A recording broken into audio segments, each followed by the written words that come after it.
Iran decries UAE's police murder of black Americans' crackdown on protests. The Iranian Foreign Ministry has strongly denounced rampant bloodshed of African Americans in the United States and the country's suppression of the protests that have followed the recent grisly murder of a black man by a white police officer in Minneapolis. Iran regards the tragic murder of black Americans, denounces dated racist profiling in the United States, and urges authorities to do justice for every case.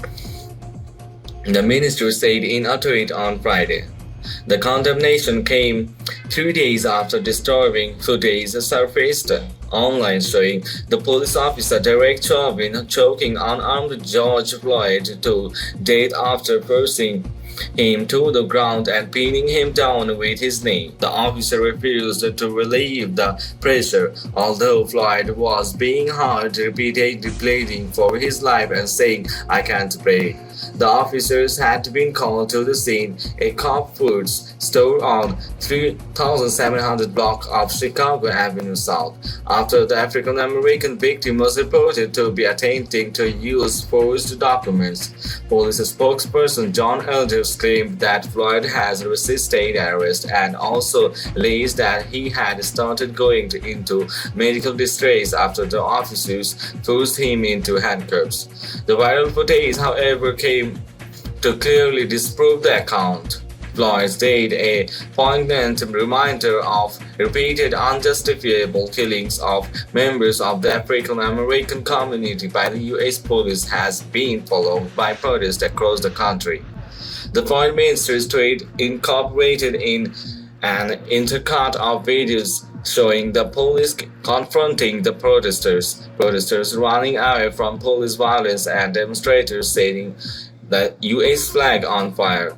Rallies have turned violent in Los Angeles and Minneapolis, where the police have fired tear gas and rubber bullets against the demonstrators. On Thursday, protesters set on fire a Minneapolis police station in a third straight night of mass protest. Minnesota Governor Tim Walz has activated the National Guard to reinforce the measures that are being used by the police in the face of the protests. More than 500 Guard members were activated and sent to Minneapolis and several surrounding cities.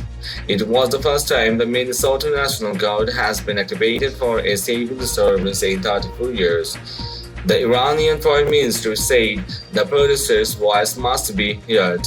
In doing so, suppressing the suffering Americans and press freedom must urgently be stopped. Earlier, Ministry spokesman Abbas Mousavi had also said that the brutal killing of Floyd in cold blood was a harrowing demonstration of systematic racism and white supremacism. He had regretted that such racism and white supremacy that has enabled Floyd's murder were being glorified by the current U.S. administration. Iranian people, meanwhile, held a gathering in the northwestern holy city of Mashhad, mourning Floyd's death and lighting up candles in his memory.